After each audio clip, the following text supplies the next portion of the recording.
Bismillahirrahmanirrahim. Assalamualaikum warahmatullahi wabarakatuh. Kami dari kelompok 5, saya sendiri Fiana Yuliza, NIM A1C220051, bersama dengan rekan saya, Nadila Al-Mubarakah, NIM A1C220070, dengan dosen pengampu yaitu Ibu Dr. Yusnidar, SSI, MSI. Di sini kelompok kami akan membahas tentang molar dan stoikiometri larutan. Oke, sebelum kita membahas lebih lanjut lagi tentang stoikiometri larutan, ada baiknya dulu kita mengetahui apa sih ilmu kimia itu. Ilmu kimia merupakan suatu bagian ilmu pengetahuan alam yang mempelajari materi yang meliputi susunan, sifat, dan perubahan materi, serta energi yang menyertai perubahan materi tersebut.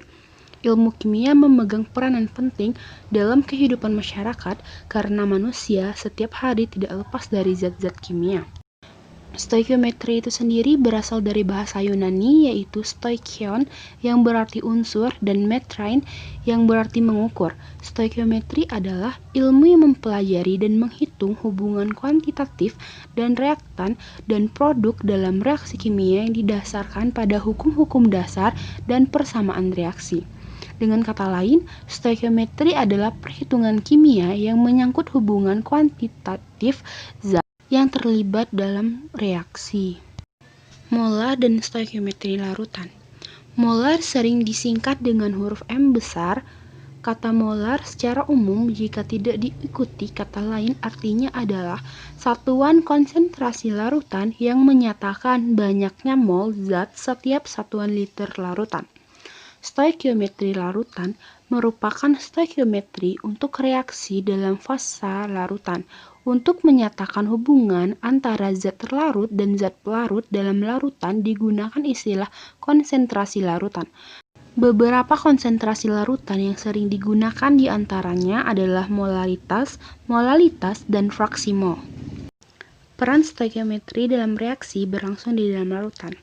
Yang pertama atau A, stoikiometri reaksi dalam larutan. 1. Hitungan stoikiometri sederhana. Hitungan stoikiometri dengan salah satu zat dalam reaksi diketahui atau dapat ditentukan jumlah molnya, digolongkan sebagai stoikiometri sederhana. Penyelesaiannya dilakukan menurut langkah-langkah sebagai berikut. A. Menuliskan persamaan setara. B. Menentukan jumlah mol zat yang diketahui yang dapat ditentukan jumlah molnya, seperti garam 1 ditambah asam 1, garam 2 ditambah asam 2, dan sebagainya. C. Menentukan jumlah mol zat yang ditanyakan dengan menggunakan perbandingan koefisien. D. Menyesuaikan jawaban dengan hal yang ditanyakan. 2. Hitungan stoikiometri dengan pereaksi pembatas. Pereaksi pembatas adalah jika zat-zat yang direaksikan tidak ekivalen, maka salah satu dari zat itu akan habis lebih dahulu. Banyaknya hasil reaksi akan bergantung pada jumlah mol pereaksi pembatas. Oleh karena itu, langkah penting dalam penyelesaian hitungan seperti ini adalah menentukan pereaksi pembatas. Yang ketiga, ada hitungan stoikiometri yang melibatkan campuran. Jika suatu campuran direaksikan, maka masing-masing komponen mempunyai persamaan reaksi sendiri. Pada umumnya, hitungan yang melibatkan campuran diselesaikan dengan pemisalan. Adapun langkah-langkah yang dapat ditempuh dalam menghitung stoikiometri yang melibatkan campuran adalah sebagai berikut. Yang A. Menuliskan persamaan setara. Yang B. Memisalkan salah satu komponen dengan X, maka komponen lainnya sama dengan selisihnya. Yang C. Menentukan jumlah mol masing-masing komponen. Yang D. Menentukan jumlah mol zat lain yang diketahui. Yang E. Membuat persamaan untuk menentukan nilai X. Dan yang F. Menyesuaikan jawaban dengan pertanyaan. Yang B ada persamaan ion. Suatu cara pemaparan reaksi kimia yang melibatkan larutan elektrolit disebut dengan persamaan ion. Dalam persamaan ion, zat elektrolit kuat dituliskan sebagai ion-ionnya yang terpisah, sedangkan elektrolit lemas, gas, dan zat padat tetap ditulis sebagai molekul atau senyawa netral tak terionkan. Contoh soalnya, tulislah reaksi rumus dan reaksi ion untuk reaksi karbon dioksida dengan larutan natrium hidroksida membentuk larutan natrium karbonat dan air. Jawabannya, CO2 ditambah NaOH menjadi Na2CO ditambah H2O. Belum setara. Untuk menyetarakannya, kita jadikan CO2 ditambah 2 NaOH menjadi Na2CO ditambah H2O. Untuk keterangannya, NaOH dan Na2CO3 tergolong elektrolit kuat, maka persamaan ion lengkap menjadi CO2 ditambah 2Na plus ditambah 2OH min menjadi 2Na plus ditambah CO3 2 min ditambah H2O. Persamaan ion bersihnya CO2 ditambah 2OH min menjadi CO3 2 min ditambah H2O.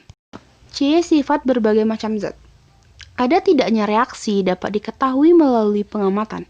Namun demikian, jika mengetahui sifat-sifat zat yang dicampurkan, kita dapat menentukan terjadi tidaknya reaksi. Untuk dapat meramalkan reaksi dalam larutan elektrolit, perlu pemahaman tentang berbagai hal berikut.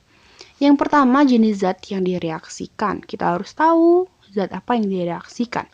Kedua, kelarutan elektrolit. Yang ketiga, kekuatan elektrolit. Keempat, senyawa-senyawa hipotesis. Dan kelima, deret keaktifan logam. Oke, untuk penjelasan selanjutnya akan dijelaskan oleh rekan saya Nadila. Kepada Nadila, tempat dan waktu dipersilahkan. 1.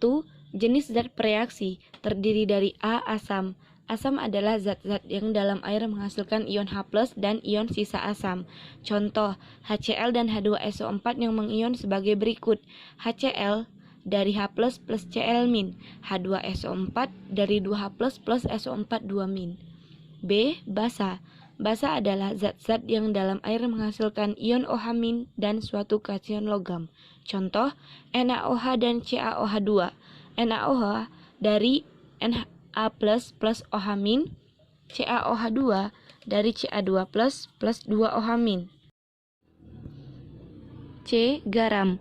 Garam adalah suatu senyawa ion yang terdiri dari kation basa dan anion asam. Contoh, NaCl, CaNO32 dan Al2SO43. NaCl dari Na+ plus Cl-, CaNO32 dari Ca2+ plus 2NO3-. Al2SO43 dari 2Al3+ plus 3SO4 2-. D. Oksida basa dan oksida asam. Senyawa yang tersusun dari suatu unsur dengan oksigen disebut oksida. Bergantung pada jenis unsurnya, logam atau non-logam, oksida dapat dibedakan atas oksida logam dan oksida non-logam. Oksida logam yang bersifat basa disebut oksida basa, sedangkan oksida non-logam yang bersifat asam disebut oksida asam. 1. Oksida basa. Oksida basa tergolong senyawa ion, terdiri dari kation logam dan anion oksida atau O2-. Contoh, N2O dan CaO. N2O mengandung ion Na+ dan O2-, sedangkan CaO terdiri dari ion Ca2+ dan O2-. 2. Oksida asam. Oksida asam merupakan senyawa molekul dan dapat bereaksi dengan air membentuk asam. Contoh, oksida asam SO2 mempunyai rumus asam H2SO3. Oksida asam SO3 mempunyai rumus asam H2SO4. Oksida asam N2O3 mempunyai rumus asam HNO2. Oksida asam N2O5 mempunyai rumus asam HNO3. E. Logam. Logam bertindak sebagai spesi yang melepas elektron. Pelepasan elektron akan menghasilkan ion logam. Jumlah elektron yang dilepaskan bergantung pada bilangan oksidasi logam tersebut. Contoh, natrium melepas 1 elektron membentuk ion Na+, kalsium melepas 2 elektron membentuk ion Ca2+. 2. Kelarutan elektrolit. Semua asam mudah larut dalam air. Adapun basa dan garam ada yang mudah larut dan ada pula yang sukar larut. 3. Kekuatan elektrolit. Asam basa yang tergolong elektrolit kuat adalah asam kuat, contohnya HCl, H2SO4, HNO3, HBr, Hi, dan HClO4. Basa kuat, contohnya NaOH, KOH, BaOH2, SrOH2, CaOH2, MgOH2, dan semua basa dari golongan 1A dan 2A kecuali BeOH2. 4. Senyawa-senyawa hipotesis. Beberapa senyawa yang tidak stabil dan peruraiannya adalah A. Asam, asam karbonat, H2CO3 dari H2O plus CO2, asam nitrit atau HNO2, dari H2O plus NO plus NO2. B. Basa, amonium hidroksida NH4OH dari H2O plus NH3, perak hidroksida dari 2AgOH dari Ag2O plus H2O. C. Garam, besi 3 iodida 2Fi3 dari 2Fei2 plus I. Tembaga iodida 2CuI2 dari 2CuI2 plus I2. 5. Deret keaktifan logam. Logam mempunyai kereaktifan yang berbeda-beda. Urutan kereaktifan dari beberapa logam dimulai dari yang paling reaktif adalah sebagai berikut: K, Ba, Ca, Na, Mg, Al, Zn, Cr, Fe, Ni, Sn, Pb, H, Cu, Hg, Ag, Pt, dan Au. Sebelah kiri H lebih aktif dibandingkan sebelah kanan H. D. Berbagai jenis reaksi dalam larutan elektrolit. 1. Reaksi penetralan asam dan basa. Reaksi penetralan dalam larutan adalah reaksi antara asam dan basa membentuk yang bersifat netral. Jenis reaksi: A. Asam plus basa garam plus air. B. Asam plus oksida basa garam plus air. C. Asam plus amonia garam. D. Oksida asam plus basa garam plus air. 2. Reaksi pendesakan logam. Reaksi pendesakan logam adalah reaksi di mana logam lain atau hidrogen dalam suatu senyawa A plus BC AC plus B. A di kiri, B deret volta.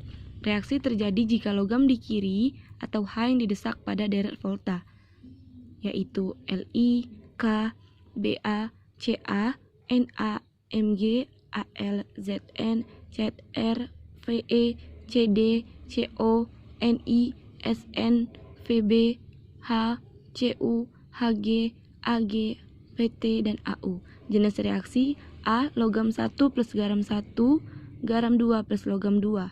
B. Logam plus asam garam plus gas hidrogen. C. Logam plus asam garam plus air plus gas. 3. Reaksi metatesis atau pertukaran pasangan. Reaksi metatesis atau pertukaran pasangan adalah reaksi pertukaran pasangan ion dari dua elektrolit, melibatkan pertukaran pasangan ion dari dua elektrolit, Ab plus Cd, Ad plus Cb. Jenis reaksi: A. Garam 1 plus garam 2 plus asam 2. B. Garam 1 plus basa 1, garam 2 plus basa 2. C. Garam 1 plus garam 2, garam 3 plus garam 4. 2.3. Konsep kemolaran dalam larutan. A. Melarutkan zat padat. Massa zat terlarut yang harus ditambahkan untuk memperoleh larutan dengan kemolaran M dapat ditentukan dengan rumus berikut. N sama dengan M dikali V. Keterangan: M merupakan kemolaran, N merupakan mol yang dihasilkan, V merupakan volume labu ukur. B. Mengencerkan larutan pekat. Pada proses pengenceran, jumlah zat terlarut dalam larutan tidak berubah. Volume larutan pekat yang dibutuhkan untuk membuat larutan dengan kemolaran M dapat dihitung sebagai berikut. Mol zat sebelum pengenceran sama dengan mol zat sesudah masa pengenceran, maka diperoleh N sama dengan M dikali V. Keterangan: M merupakan kemolaran larutan sebelum dan sesudah pengenceran, V merupakan volume larutan sebelum dan sesudah pengenceran. Contoh soal 1. Gas amoniak dapat dihasilkan melalui persamaan reaksi berikut. NH4 2SO4 plus 2KOH menjadi 2NH3 plus 2H2O plus K2SO4. Reaksi berlangsung pada 0 derajat Celcius 1 atm. Volume gas amoniak NH3 yang dihasilkan setelah 33 gram NH42SO4 dengan MR 132 bereaksi adalah. Pembahasan. Karena diketahui massa NH42SO4, kita tentukan dulu nilai mol dari amonium sulfat tersebut. Mol NH42SO4 sama dengan gram per mr, sama dengan 33 per 132 mol sama dengan 0,25 mol. Selanjutnya kita tentukan mol NH3 dengan memanfaatkan kesetaraan antara koefisien dan mol. Mol NH3 sama dengan 2 per 1 dikali mol NH42SO4 sama dengan 2 dikali 0,25 mol sama dengan 0,5 mol. Reaksi berlangsung pada 0 derajat Celcius atau ATM berarti berlangsung pada keadaan STP atau Standard Temperature and Pressure. Volume yang digunakan adalah volume STP yaitu 22,4 liter. Volume NH3 sama dengan mol dikali volume STP sama dengan 0,5 dikali 22,4 liter sama dengan 11,2 liter. Jadi, volume gas amoniak yang dihasilkan adalah 11,2 liter. C. Contoh kedua, sebanyak 5,4 gram logam aluminium direaksikan dengan larutan HCl sehingga terjadi reaksi sesuai dengan persamaan berikut. 2Al ditambah 6HCl menjadi 2AlCl3 ditambah 3H2. Volume gas hidrogen yang dihasilkan pada reaksi tersebut jika diukur pada keadaan standar adalah dengan ketentuan ARAL sama dengan 27, H sama dengan 1, Cl sama dengan 3,5. Pembahasannya, pertama kita tentukan dulu nilai mol dari logam aluminium tersebut.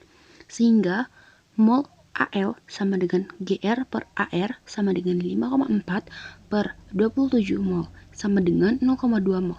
Kemudian kita tentukan mol gas hidrogen berdasarkan koefisiennya. Sehingga mol H2 sama dengan 3 per 2 dikali mol Al sama dengan 3 per 2 dikali 0,2 mol sama dengan 0,3 mol. Reaksi diukur pada keadaan standar sehingga volume H2 sama dengan mol dikali volume STP sama dengan 0,3 dikali 22,4 liter sama dengan 6,72 liter. Jadi, volume gas hidrogen yang dihasilkan pada reaksi tersebut adalah 6,72 liter. Yang ketiga, direaksikan 10,4 gram krom dengan asam sulfat menurut reaksi, yaitu 2Cr ditambah 3H2SO4 menghasilkan Cr2SO4 ditambah 3H2. Jadi, tentukan volume gas yang dihasilkan pada STP dengan ketentuan ArCr sama dengan 52, H sama dengan 1, O sama dengan 16, dan S sama dengan 32. Jadi, pembahasannya, yang pertama, nilai mol dari logam krom ialah mol Cr per Gr per Ar sama dengan 10,4 per 52 mol sama dengan 0,2 mol. Gas yang dihasilkan adalah gas hidrogen. Nilai mol gas tersebut adalah mol H2 sama dengan 3 per 2 dikali mol Cl sama dengan 3 per 2 dikali 0,2 mol sama dengan 0,3 mol. Reaksi terjadi pada keadaan STP sehingga volume H2 sama dengan mol dikali volume STP sama dengan 0,3 dikali 22,4 liter sama dengan 6,72 liter. Jadi, volume gas hidrogen yang dihasilkan adalah 6,72 liter. Yang keempat, ada amonium klorida sebanyak 10,7 gram direaksikan dengan kalsium hidroksida sebanyak 14,8 gram. Sesuai reaksi, 2NH4Cl ditambah CaOH2 menjadi CaCl2 ditambah 2H2O ditambah 2NH3. Pertanyaannya, apabila gas yang dihasilkan diukur dalam keadaan standar, maka volume gas tersebut sebanyak dengan ketentuan Ar N sama dengan 14, H sama dengan 1, Cl sama dengan 35,5, Ca sama dengan 40, dan O sama dengan 16. Jadi penjelasannya adalah ada dua massa yang diketahui, yaitu massa amonium klorida dan kalsium hidroksida. Berarti ada yang tidak habis bereaksi. Kita tentukan dulu mol masing-masing sesuai dengan data yang ada. Mol NH4Cl sama dengan Gr per Mr sama dengan 10,7 per 53,5 mol sama dengan 0,2 mol. Mol CaOH2 sama dengan Gr per Mr sama dengan 14,8 per 74 mol sama dengan 0,2 mol. Sekarang kita periksa mana yang tepat bereaksi dan mana yang bersisa. Jika mol NH4Cl sama dengan 0,2 mol, maka mol CaOH2 sama dengan 1 per 2 dikali 0,2 mol sama dengan 0,1 mol. Berarti NH4Cl tepat bereaksi, sedangkan CaOH2 bersisa. Jika CaOH2 sama dengan 0,2 mol, maka mol NH4Cl sama dengan 2/1 dikali 0,2 mol, sama dengan 0,4 mol. Tidak mungkin karena hanya tersisa 0,2 mol NH4Cl. Selanjutnya kita gunakan mol NH4Cl untuk menentukan nilai mol gas yang dihasilkan. Gas yang dimaksud adalah gas NH3 karena ada tanda fase G. Mol NH3 sama dengan 2/2 dikali mol NH4Cl sama dengan 1 dikali 0,2 mol sama dengan 0,2 mol. Reaksi diukur pada keadaan standar sehingga volume NH3 sama dengan mol dikali volume STP sama dengan 0,2 dikali 22,4 liter sama dengan 4,48 liter. Jadi, volume gas amonik yang dihasilkan sebanyak 4,48 liter. Soal nomor 5. Untuk menentukan air kristal natrium fosfat sebanyak 38 gram kristal Na3PO4 H2O dipanaskan hingga semua air kristalnya menguap menurut reaksi menjadi Na3PO4 dikali H2O menjadi Na3PO4 ditambah H2O. Ternyata setelah penguapan massa kristal tinggal 16,4 gram. Jika Na sama dengan 23, P sama dengan 31, O sama dengan 16, dan H sama dengan 1, rumus nyawa kristal tersebut adalah.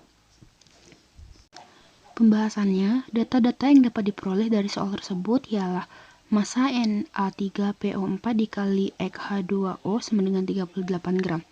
Mr Na3PO4 dikali H2O sama dengan 3 dikali 23 ditambah 31 ditambah 4 dikali 16 ditambah N ditambah 16X sama dengan 164 ditambah 18X.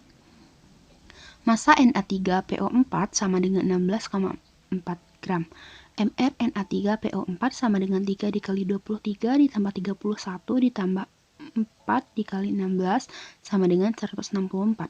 Berdasarkan koefisien reaksi di atas diperoleh mol Na3PO4 dikali H2O sama dengan mol Na3PO4 sehingga 38/164 ditambah 18X sama dengan 16,4/164.